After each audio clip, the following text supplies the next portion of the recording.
Sinners is a very much a generational film. Okay, we will be talking about Sinners for a while. Oh, well, we won't be talking about one battle after another. I'm sorry, it's just gonna get shade after shade throughout this episode. So if you don't like that, eat it anyway. All right, so I love it.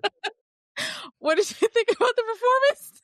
Sorry. Are you outside of your mind? Exactly. That's what I'm saying. Sorry, it was just the eating part that just took me off.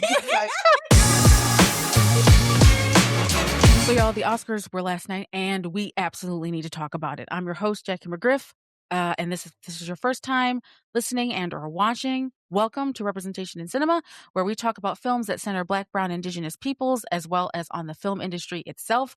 I'm not only your host, but also the founder, director, and co-producer of Our Voices Project, a production company that's committed to sharing the stories and lived experiences of Black, Brown, and Indigenous peoples through visual storytelling and truth-telling. We're community-engaged filmmakers who believe that in order to tell the stories of Black, Brown, Indigenous peoples, you also have to be in community and in solidarity with them. If you're watching this on YouTube, hit that subscribe button and the little bell to get notified about new episodes and clips. If you're listening on your preferred podcast platform, hit that follow button. If you enjoyed today's episode, please rate us 5 stars and also leave a comment to share your thoughts about what you thought about tonight's episode. Before we get into everything about the ceremony, let's quickly introduce our guests. So in studio, we have Coco Ray David, a New York-based visual artist, curator, photographer, filmmaker, and business owner of By Coco Ray LLC, who creates captivating portraits and art of unique and diverse people and captures their true essence. Welcome back to the podcast, Coco. Thank you. You are so welcome. Next up, we have Brianna Milon. A published author, communications professional, and model who blends creativity and connection in everything that she does. Welcome back, Bri. Yes, happy to be here. Both were previously on our podcast talking about that was our Black AF episode for Sinners, which of course we were rooting for, but of course y'all listen to the podcast, so y'all know that. Anywho, last but certainly not least, joining us virtually from Durham, North Carolina, representing Two Beer Cinema Club, the group that drinks a lot of movies and watches a lot of beer. Is Sandra and Ike and Ntube. Two Beer Cinema Club is a passion project where they celebrate, review, and recommend movies and beer. They love to explore and chat about lesser seen films, from independent to international to forgotten gems and new releases. Thank you both for joining us on the podcast. Happy to be here. Yeah, excited. Awesome. Okay, so let's dive right in. All right, I would love to know, first and foremost, your initial Oscar reactions. I'm talking about ceremony overall, maybe what you loved about maybe performances or any speeches that that really grabbed your attention, to all of the things in between, especially given our winners. I would like to start with Bri. What was your initial reaction? So I am someone who was only here for Sinners, and I have not tuned into award ceremonies like that. What is it? The Grammys ain't even get me either. Like you get, it's just, I don't think these award shows always give us what we really deserve. Yep. By tuning in for 2.5 hours, you know what I can do with 2.5 hours, but watch a movie.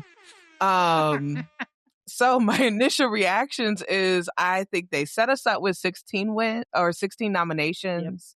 Yep. And only a quarter of the wins is just really playing in our faces. Playing in our face. And that's my only sentiment. That is the only sentiment of the night. I'm happy Michael B. won. The awards that were won were absolutely deserved, and they absolutely deserved more. Yes. So. How about you, Coco? I agree with Bri on just a sentiment of Sinners. I've always been a fan of Michael B. Jordan since he's not that much older than me, to be honest. Yeah. And I feel like watching him progress with his career and acting, it's just been worth it. Like, I've realized I've watched a lot of his films, like Red Tails. I forgot that was one of the first movies I went to go see by myself, and just enjoying that. And then, of course, Chronicles. No one talks about the movie Chronicles. Nobody talks about it. But just seeing his progression with him and Brian Coogler, just like a pair. Like, they are an amazing duo. And I saw a post on, like, a comment on TikTok that was like, Michael B. Jordan's win was just an example of us working twice as hard. Yes. Playing two characters. Very Yes. seriously. Yeah, for sure. Yeah. Sandra, how about you? Yeah, so I'll say that as kind of like a general awards ceremony like vibe, I always just love seeing brown and black people represented on stage, in the crowd, in interviews. Like, that's all well and good. However, I share the sentiment. I was deeply disappointed and completely unsurprised. I was hedging my bets going into this, and I was just kind of like met with what I thought was going to happen. And I wish I'd been more surprised in a good way, and I wasn't. Right. And Ike. Yeah. Similar sentiments to everybody else. Have to shout out the bros, Michael B. and Ryan. Also got to shout out one of our biggest allies in Ludwig Göransson. Yeah, I feel like he's always with the homies. He's always invited to the cookout all the way from Sweden. And then you have Autumn Derald Arkapaw, who first female cinematographer. We cannot overlook that at all. But I think that we all knew from the beginning of the show, whenever Wooney lost, we were in for a long night. That set the tone. That set the tone. We definitely knew.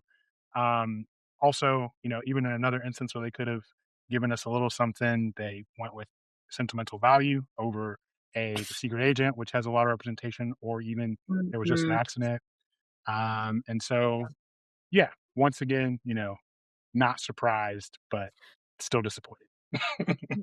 That's what I always say. And I wish it wasn't that. I was just like talking to Bree before we started recording, but my thing is always disappointed, never surprised. And I feel like that works in a lot of these spaces. It works in real life, which is unfortunate. But that was for sure, at least, and also too for me, watching with a big crowd. So I was at an art house, our local art house theater, the Little Theater. Shout out to y'all, for a lovely Oscar party. But I'm sitting there, and it's a pretty mixed crowd.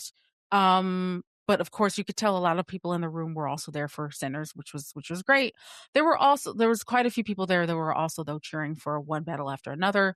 No shade to y'all, but actually all the shade. Anyway, we'll get into it a little bit later.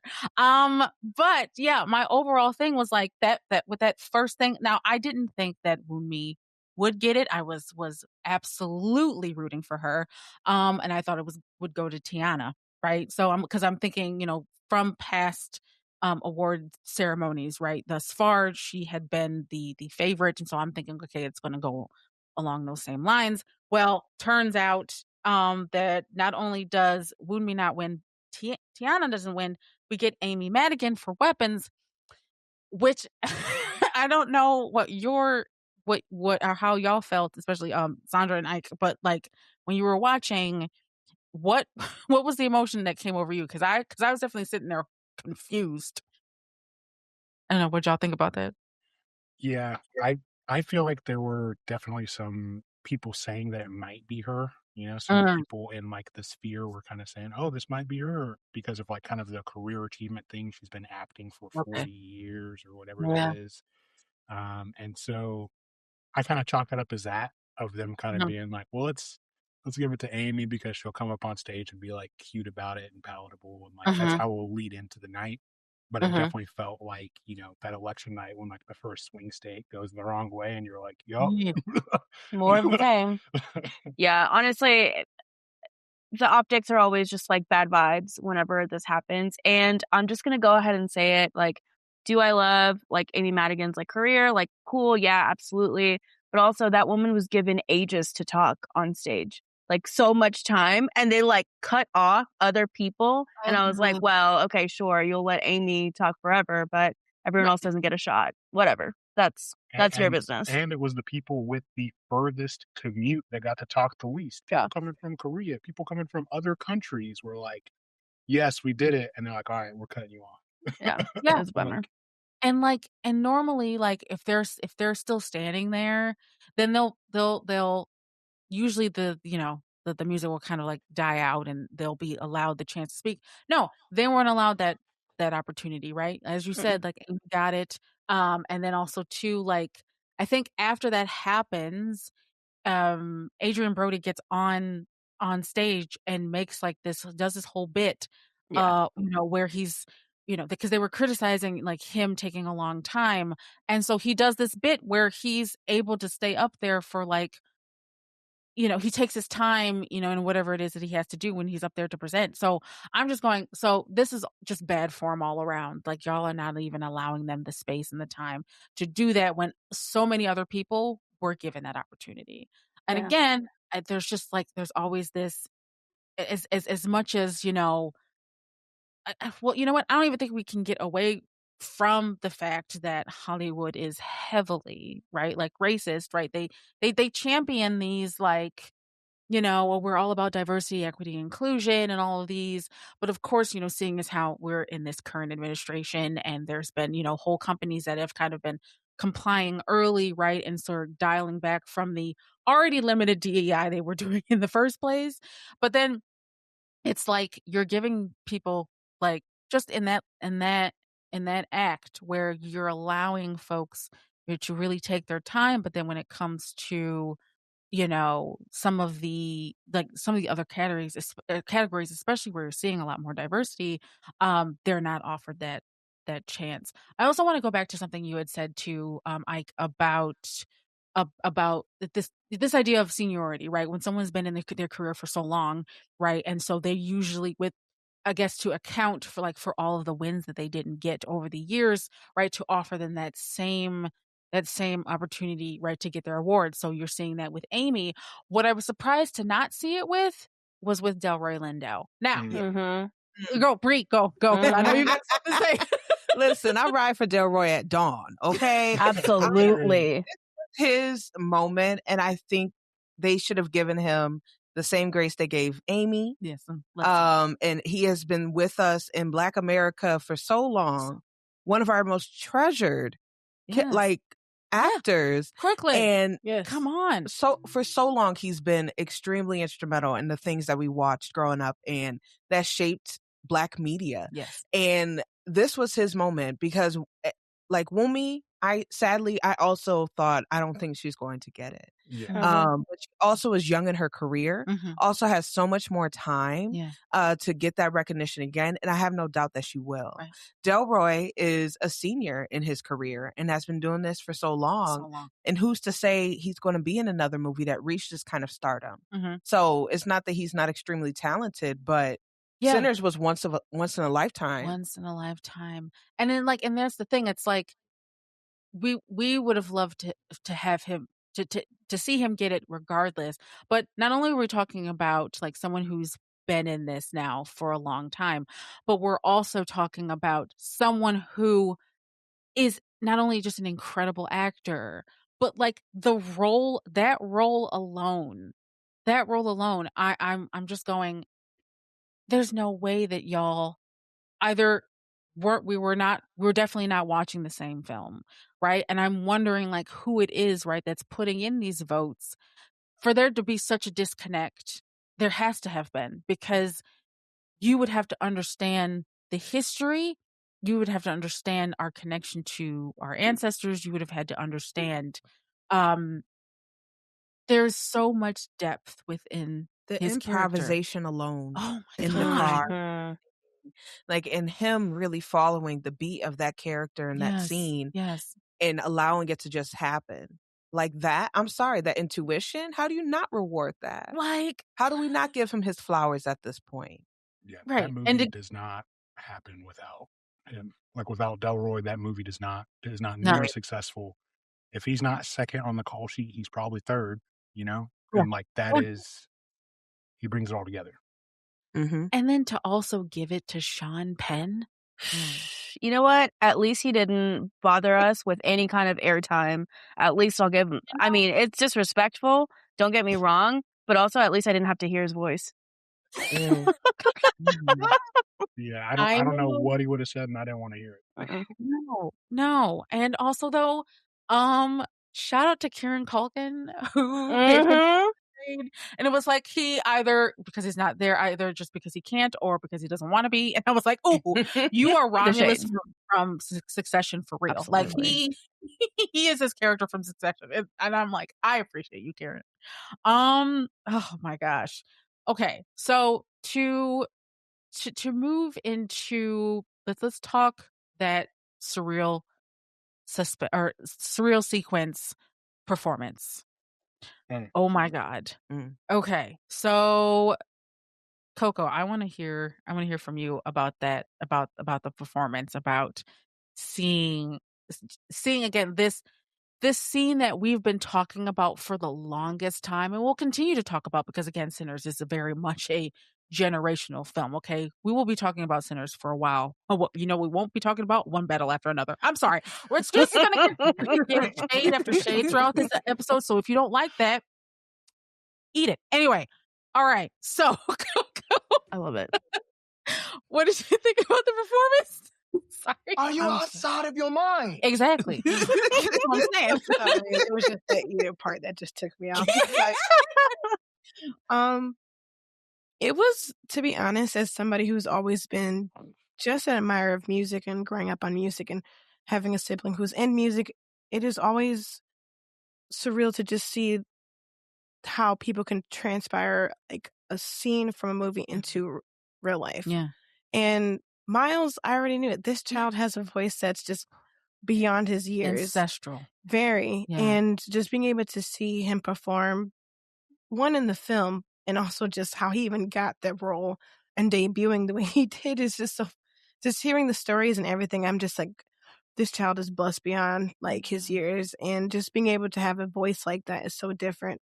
And also seeing Misty Copeland and thinking about her being, I always think about this photo of her being in Rochester. Like, I think it was like in the early 2000s. I can't remember, but it was this photo of her in Rochester and how many times people have just come to Rochester just for like a second. And I always see this photo of her with these young Black girls just around her. And I'm just like, how much ballet, how much music, performance has always been a part of this history, not only just photography, but like in media, but just everything when it comes to art and expression. And seeing that performance was amazing. And yeah. Yeah. For anyone who says, by the way, that Sinners would never work for Broadway. Well, listen, I'm telling that you. I was waiting. I'm surprised I haven't even talked to him about because that. I think that's what that showed us completely, is that it could work in a Broadway show and it would kill it. Yes. And I would be there. We will all be there. I would be the same way I'm there for Megan Thee Stallion right now. Girl. I would be there for I already bought my ticket. Yeah, exactly. Please give my Broadway girly heart some life. Like, that's all I want. Yeah, I really loved that. I loved also too, because I'm a filmmaker. I can't help it, but the camera work too, of that. And you're just kind of, again, this is all very much like the film, very much one shot. So that's how it's filmed, like, live and everything. And so you're seeing all the characters right from the film. And it's seamless and it's beautiful. You're hearing Miles, you're watching Misty, you're also watching all the different dancers, right? And the Alabama Shakes woman. Let's not forget her. I can't remember her name right now, but oh my God, when I saw her come out, I felt chilled. I was in tears. Can't remember her name, but I do love her. I'm sorry, what you were saying? No, I was just saying her name is Brittany Howard, and I saw her, and I was sent. Also, Mississippi legend on that blues guitar. That's Kingfish. right, Kingfish. That dude as well. We saw him in concert last year. He shreds in real life. I'm sure it was a spiritual experience for everyone in that crowd. Oh wow! Man. Oh, beautiful, beautiful. Also, I loved this, and I don't know if everyone caught it. There were some people that I saw that were commenting, because of course I was on social media afterwards, or during and afterwards, of course. But like there was this small part where Jack O'Connell comes up to the stage and tries to get on stage, and they're telling him nope. And I'm just like, oh my gosh, just like another, like these little like things from the film. I love that touch as well. This man also came to the Oscars with the things. Yeah. things. I was like, okay. By the way, there were all sorts of. This is why I always advocate for going on social media afterwards, because the commentary on that alone from all the women was going insane. Oh my God. Yeah, look, Jack O'Connell's was my favorite, so that's why I'm like, yeah. Look, this movie has done justice for this guy, and I've been riding with him since Skins. Like, yes, I'm telling you, Skins needs to be like studied for their method acting with these actors because Daniel Kaluuya, Dev Patel, Nicholas Hoult, and now Jack O'Connell. Yeah. Study their method acting, and these people are acting since they were like young. Yes. So, oh yeah, no, that was incredible. I loved it. It gave me that same feeling of like watching for the first time, like in a theater. Right, the first among many, of course, but like again, it just gave me that feeling. It was different. Like it was different, but it still felt the way it did, like when I was watching it for the first time on screen. It was so good. And then what I didn't know, and I've seen other comments about this, what I didn't know was that, so the ballet dancer that appears during that scene in the film is a reference to Missy Copeland. Oh my gosh, I can't even talk. Yeah. So I guess it was a reference to her first, performance as Firebird. So that's a reference. So the fact that she is coming out and doing that, but also after hip surgery, double hip surgery, yeah, is nuts to me. Just months before, right in front of Timothee Chalamet, right in front of or according to Doja Cat, Timothee Chalamet. I know. That's the correct pronunciation. Yes. As much as she's problematic, I did, at least for a brief moment, appreciate the shade that she was throwing, but also the entire internet has been throwing shade towards this man. Deserved. And it was rightfully so. You can't just say things out like that as if it hasn't influenced music and art. But also him. Yes. He grew up with several ballerinas in his family, including his mother. So how do you completely disregard the art form your family made millions off of? Like, I don't. Okay. And on top of all of that, he's like, I don't want to do something that's like saving something, that's doing something that's not popular. The man just made a movie about ping pong. Like, what are we talking about? Like, what are we talking about? Well, like, shout out to ping pong. I'm not saying ping pong is bad, but like nobody's into ping pong like that right now. And he's over here like, well, nobody wants to sacrifice to save ping pong. Oh my God. Yeah, that was, and also speaking of that, very briefly, Marty Supreme won nothing. Absolutely nothing. Paid him dust. It was written in the cards. I mean, he made a movie about it. He's a loser. They lose.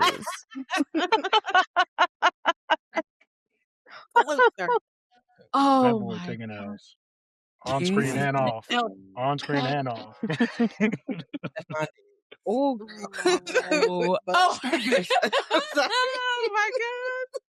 Oh man, that's hilarious. I can't wait to read the comments when I post that. That's gonna be fantastic. Oh my gosh. Yes, because that's the thing, is like I just felt like, especially the way in which like news outlets, were treating this film. The North remembers Variety. The North remembers. Like, because we are not letting Variety live that down as far as like just the like way Target. in which they market, exactly. The way that they marketed this film, right? As if it wasn't going to do, or setting it up to be like, oh, Sinners is not going to do well, when it did much better than guess and wait for it, One Battle After Another. Anyway, again, I told you this is not a safe space for One Battle After Another fans. Sorry if you are.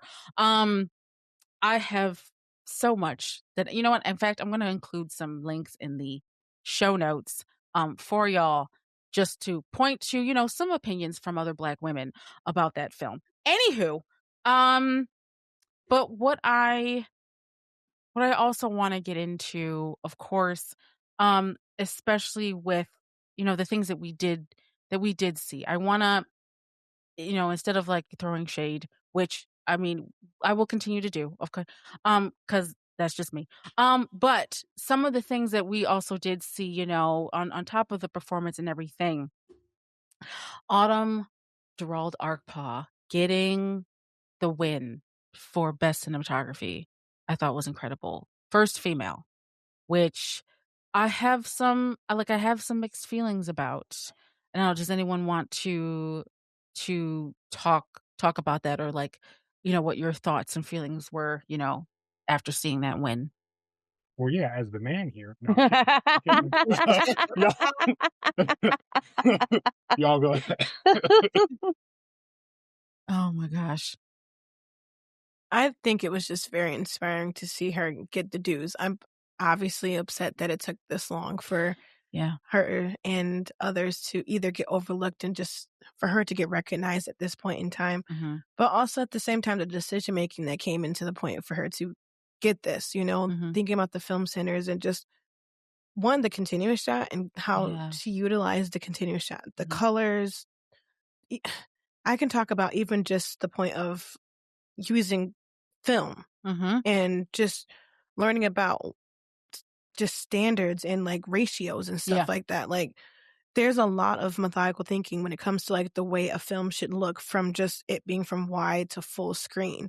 And for her to just work alongside with Coogler and talk and him creating the space, because I've always admire how much he's always included even his wife Zinzi in a part of his process. Like the voice of women being constantly utilized in this filmmaking is so important. And even for him, to be a director and a male director to just, make these decisions just to create the space for other people to thrive in that with him, Yeah. And I'm learning as I'm going with this whole thing because I've been I was in and out of the awards ceremony, but just seeing the little clips, I think it's so interesting to see when you get that little segment of time and hearing somebody's speech and who was a part of the process and just even seeing how far you can go as an artist or even just anybody around you, because you can literally do anything but it was for me inspiring. So how about you, Brie? Yeah, I would have to absolutely agree. I mean, during Women's History Month, it is a historical win. And her speech was really moving. I think, I want to note how everyone talks about Ryan Coogler. Yeah. How every single person that has come in contact with that man has looked at him with so much love and adoration. And you could just tell it's extremely earned. And I always see things that's like, he loves the Black woman in his life and the women in his life by how he treats everyone else around him. So I really appreciated that. And then she uplifted women as a whole, because it really was something that scene. I'll never get over the house party scene, party scene, and seamlessly bringing so many different generations of our culture together and making us see, even during when Oscars, what we saw at the Oscars was an inspiration from that movie. And I will say even that performance was one of the best performances I've ever seen on a stage. And I am a Broadway, like that's what I'm here for. I want to see the big productions. So for her to be honored, it was definitely, if they had to choose which ones they gave us, I'm really happy they chose to give her that win last night. Yeah. Also, we had the moment where when she got the win, it was announced, and as she's going upstage and starts to make the speech, she calls out for, her kid, and there's Ryan Coogler bringing her kid him down. Yeah, like it was sprinting. So, yes. Like it was so sweet. And it just, again, we were talking about, how people talk about Ryan Coogler. Like we're not only hearing about it, we're seeing it. Like that's more than friends. That's a family, right? That's that kind of like love and friendship and relationship, right, that Ryan has to the people around him, because folks feel safe around him. Folks feel like he is trustworthy. Like folks trust in his vision, but also trust him.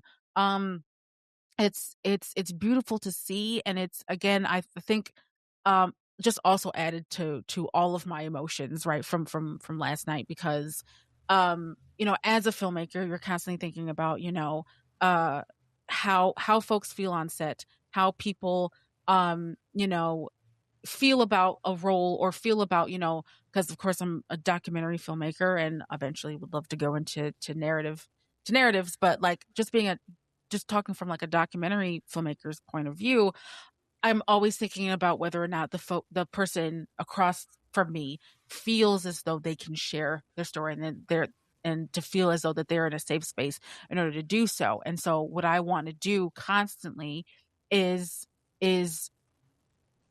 prepare or create a space where people feel safe.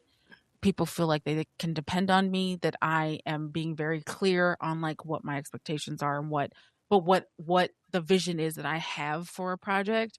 And I just feel like it's very inspiring to have a director that's not only doing that but also lifting as you climb, right? So with bringing on someone like Autumn to then see her gracing the stage with her win is just incredible. Sandra and Ike, your thoughts? Yeah, so speaking about kind of like Ryan Coogler's influence, apart from the fact that he's just a Black man and he's had to navigate this world being placed in a box, I think what's great about him is that, yes, he has this vision, and yes, he has this kind of like goal of creating like cinematic masterpieces that actually have a point of view and a story. He also has found this, I think, like very great we'll call it like blend, if you will, of what he wants to do, and providing a space where nobody needs to fit a box. Because if you even think about his background, he started off as a student athlete in college playing football, I believe. He was studying finance. He got his BS in finance, and then he went on to get an MFA. That is one of the most well-rounded backgrounds that I can think of, to just like be able to bring that perspective of like, hey, you don't have to be this one thing. Which I think that other directors do. Like, for example, if we're talking about like Yorgos Lanthimos and like his relationship with Emma Stone, sure, they have a great partnership, but it's the same. It's like he sees characters in actors and he like sees them as this one thing. Whereas Ryan Coogler has this like beautiful way of just drawing out the emotion and depth and like even something that you didn't think you could do, because he knows it. Like he sees it and he wants you to shine. He wants you to get your flowers. So I love that he always builds a team and a cast and a crew that actually gives perspective to a movie, not just like is able to execute on something. Yeah, sure. And then, honestly, the vision of Sinners, like the actual making of that movie, was such an audacious, like, undertaking in the first place. Yeah. That for it to look the way it did, think about how hard it can be, at least historically, for people to capture Black skin on film, especially at night when the only light is a fire, in all these different apertures and tones.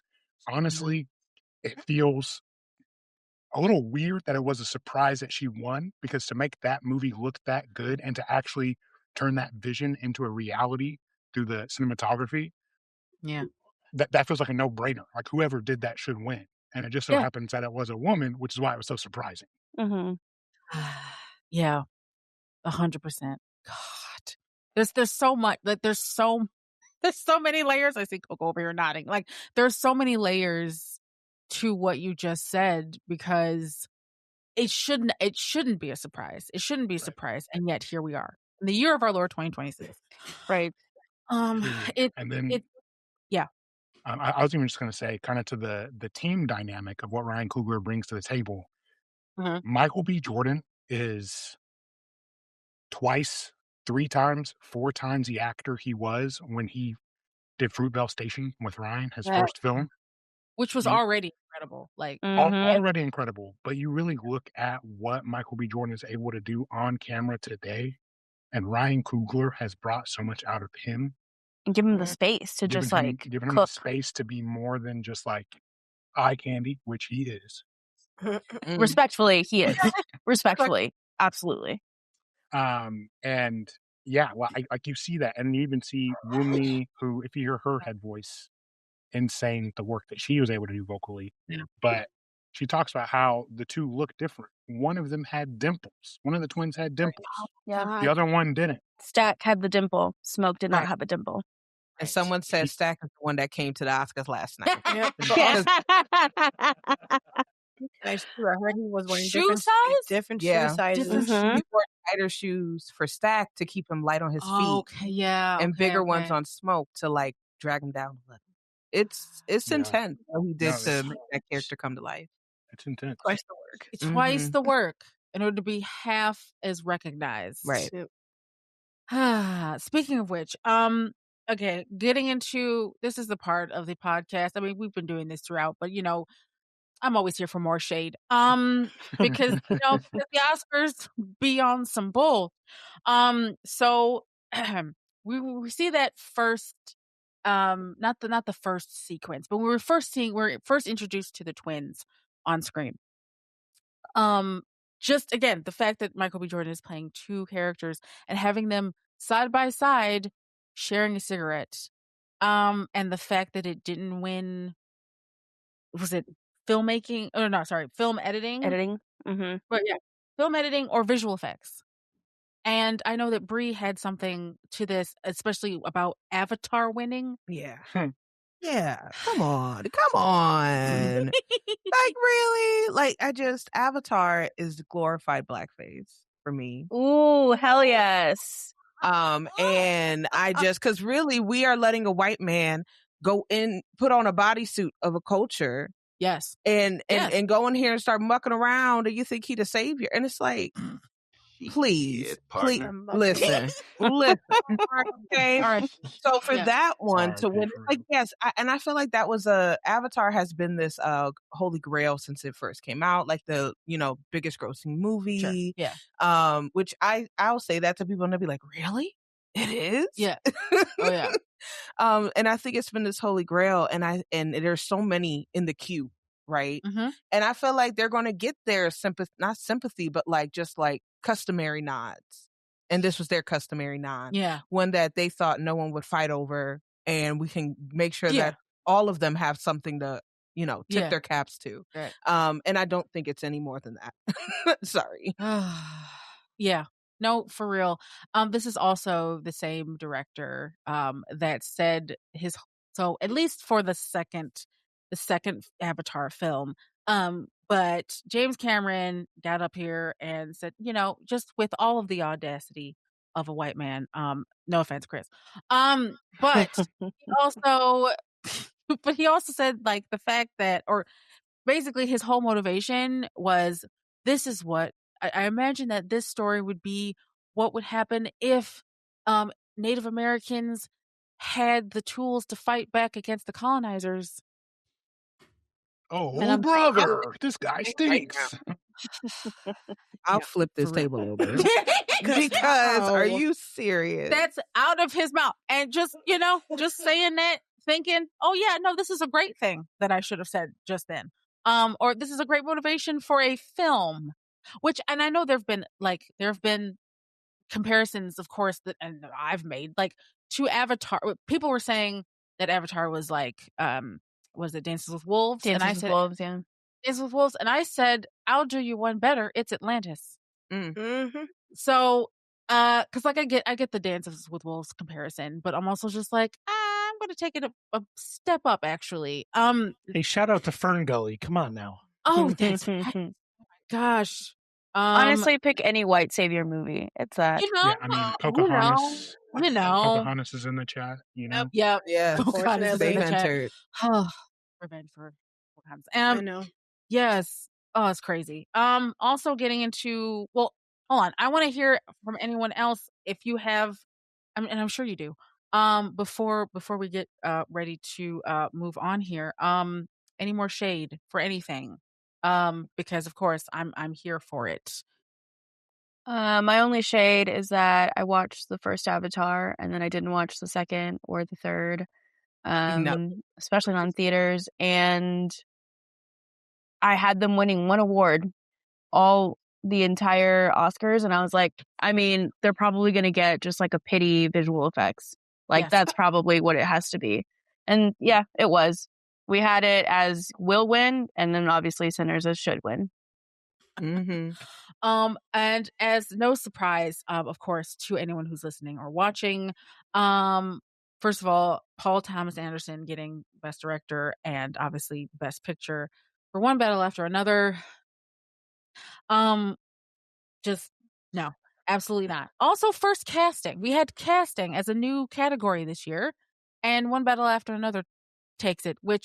And I heard people like arguing about like the casting director, right, bringing in new people, and I'm like, okay, but Sinners did the same thing as well. Sinners did the same. We got Miles Caton, right? We got Miles Caton. Jamie Lawson has been like she's been in a few things, but I mean she's virtually unknown. I didn't know about it. Right, exactly. Brought in Lily, who played Grace. Brought in Yao, who played Bo Chow. And while Buddy Guy obviously has been playing jazz for a long time, they introduced him to brand new audiences and generations. Now. Yeah. He's also been playing Buddy Guy for a long time, too. And I'm going to keep writing for Jack O'Connell. I'm sorry. This was necessary. Jack O'Connell kind of... If they had a villain category, I would have definitely for sure. But I will say, what is it? Paul Thomas did not shout out his cast during his Best Director speech, and then he fixed it during the Best Picture or whatever. And I'm just saying, Ryan would never. Ryan would never. That's all. It's also telling he didn't shout out his black wife. I missed that. Well, he's married to Maya Rudolph, and I didn't hear him mention Maya. I didn't hear him mention his mixed kids. I didn't hear him. Oh yeah, that makes sense because my aunt told me that. I was like, wait a minute, because I knew he was married to Maya Rudolph, but I didn't know that he had missed out on thanking her. I didn't hear it. I mean, maybe he didn't. I just missed it. But okay.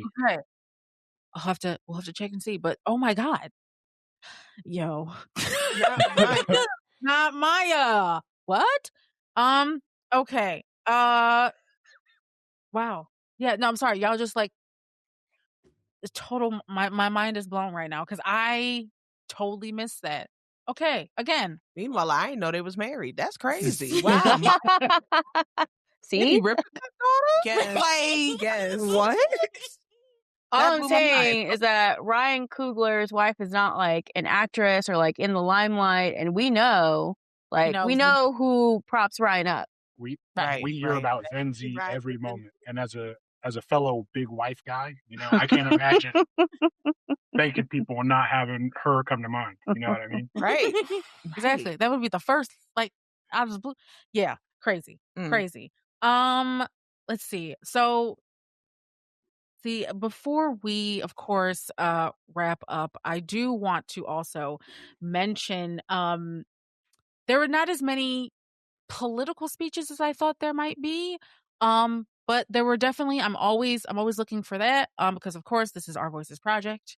We center Black, Brown, Indigenous peoples. And again, you cannot talk about or center any of these communities without being in solidarity and community with them. Right. So, and that's my firm belief as a filmmaker.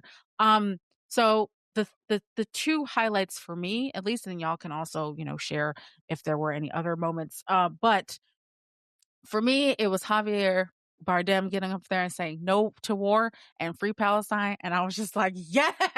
The room that I was in was also like clapping for that, so I was like, okay, awesome, we're in a safe space. Ooh, that could be dangerous. I just thought about that. Exactly. And two, I really I missed this film, but I've been wanting to see it. It was showing at the Little Theater, and I wanted to see it. And so I'm gonna look out for it. But Mr. Nobody Against Putin, when they won, someone went to the Little to go see. I know, yeah, it was on your birthday. Yes. It was on your birthday. We'll have to go. We'll have to find it and watch it. But the speech that was also given by the winner, or I believe it was the director. When he starts talking about, this is what happens when you have. He's basically talking about authoritarianism, right? And obviously with it being the times that it is, and what this political climate that we're in right now, it was very timely. It was also very well said. If you haven't listened to that or watched that, definitely go and look for that. So, Mr. Nobody Against Putin won for Best Documentary Feature Film. And so I would highly suggest that you go back and watch that speech because it was really inspiring. I also liked the speech by K-pop Demon Hunters when they won. I believe it was for best. I mean, they won for animated feature film, but also won for best original song. Again, we were here for "I Lied to You," but of course, if someone else has to, I mean, someone joked and said, "Well, I mean, K-pop is a child of Black artistry, so I guess they were like, I guess Sure is. The irony is not lost on us. You know what I'm saying? You know what I'm saying? So like in a way, we still won. So but I also thought that their speeches were just great all around as well. It was really nice. But yeah, so those were the things. Those are the speeches that really captured my attention and that I really appreciated. If there were any around podcast, anyone else have any speeches that really got to them or any other moments from the ceremony? I think kind of going off of that same theme of like the politics of it, like this is also where, best international feature going to sentimental value robbed us of another one of those moments. Yeah. Because I do think that it probably would have been The Secret Agent otherwise, which we all know the political implications of that. Or it was just an accident. We all know the political implications of that. Or The Voice of Henry Rajab. I mean, all the rest of them. For sure. Because it was also too, it was like I was here for The Voice of Henry Rajab. But of course, like I'd heard about the others, especially was it Sarat and The Secret Agent. But with The Voice of Henry Rajab, there was all the news that was also circulating about the main star who's Palestinian, who has Palestinian citizenship, who wasn't allowed into the country.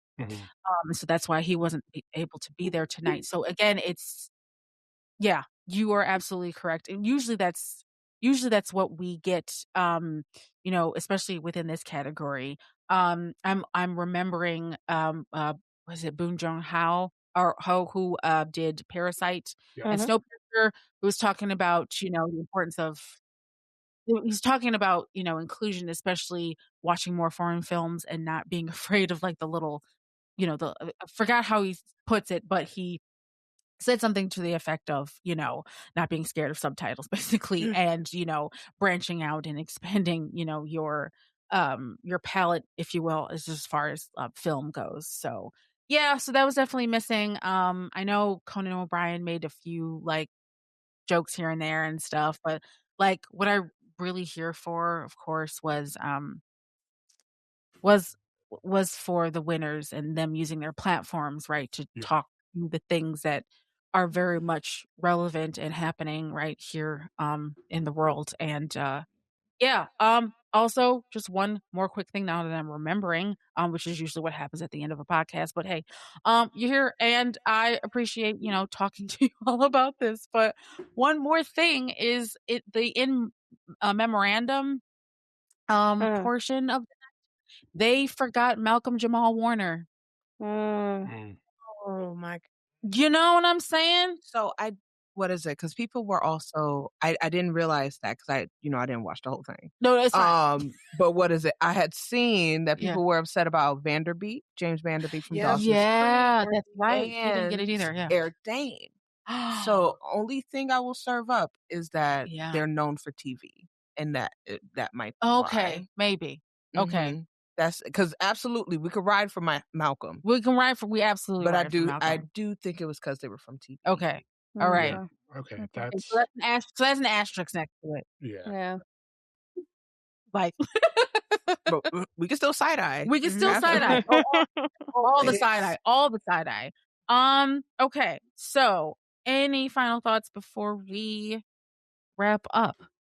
I'm glad Sinners left with something. They left with something. They took a thing out of Denzel's and it was like, we're leaving here with something. You know, I think Michael B. Jordan is our generation's Denzel.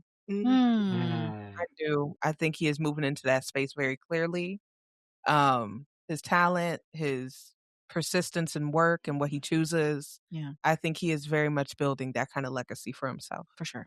And he is setting himself up for a very special, like 40s decade and 50s decade of acting, especially once like maybe he's a little bit less muscly, but still fine. He'll, have all that going for him. Yeah, I guess that's kind of my last piece too. Yeah. Honestly, we didn't maybe talk about his win enough and how much I loved that moment and loved how the entire room was kind of rallying around him. And like him shouting out all of the like actors who came before him, who kind of like blazed the trail and allowed him to get into that space as well. So that was really poignant, very lovely. And that was the joy that I needed to like wrap up the night. I was like, this is it. This is what I wanted. This is exactly, yes, that is exactly, I've been watching all of the reactions to that. Like, it's just been coming up in my feed. And so, like, folks who were filming themselves, like, watching who was going to get Best Actor.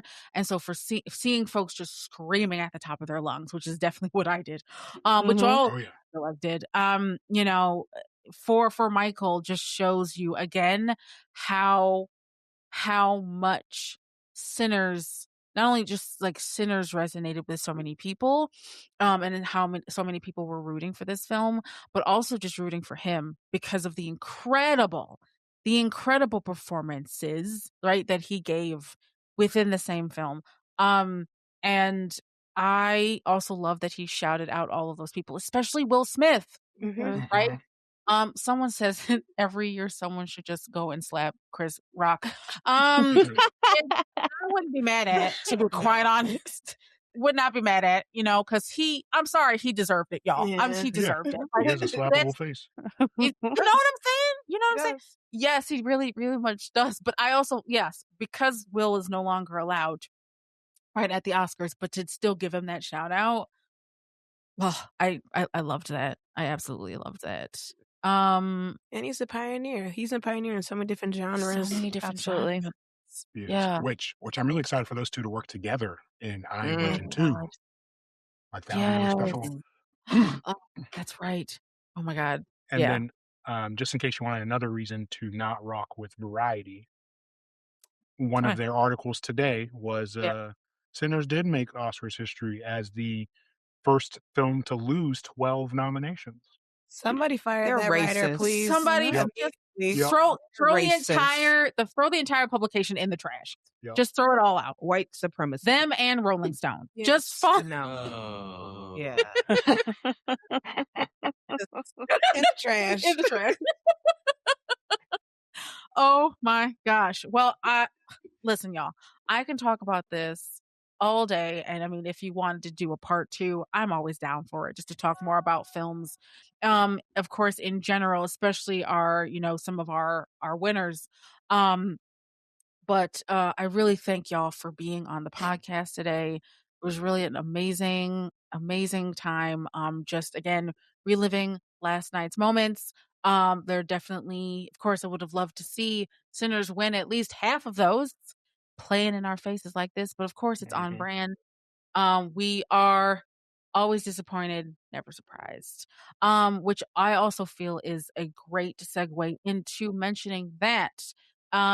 So there are other award ceremonies that we absolutely need to be lifting up, that do champion Black-centered films and Black people. There is the NAACP Awards. There is also the AAFCA, so that's the African American Film Critics Association. I don't believe it's televised, which someone should change. But those are where they're lifting up people, and it's also where we saw Hedda actually mentioned by Nia DaCosta, which also was a huge snub. So if you didn't already know, now you know. So definitely go and tune in and pay attention to those uh film award shows, because we really do need to be lifting up those, especially within these spaces like the Oscars, like the BAFTAs. Yeah, for sure. But again, thank y'all so much for joining the podcast. Listeners will have information about our guests and where you can follow and support them in the show notes or in the description below if you're watching on YouTube. Wherever you're listening from, hit that subscribe button. And if you've enjoyed today's episode, please give us a 5-star rating, share this episode, and leave a comment letting us know what you thought about today's episode. You can follow us on Facebook, Instagram, Threads, TikTok, all the things. Visit ourvoicesproject.com and sign up for our newsletter for more information about what we do. Be on the lookout for not 1, but 2 more episodes this week. Honoring Black women directors. Throughout this month, we have been paying homage to Black filmmakers that you should be talking about. Some of which you may have heard of, others that you may have not. But of course, either way, you won't know until the show premieres. So make sure you subscribe. This has been Jackie McGriff, your host for this episode of Representation in Cinema. As always, thank you for listening.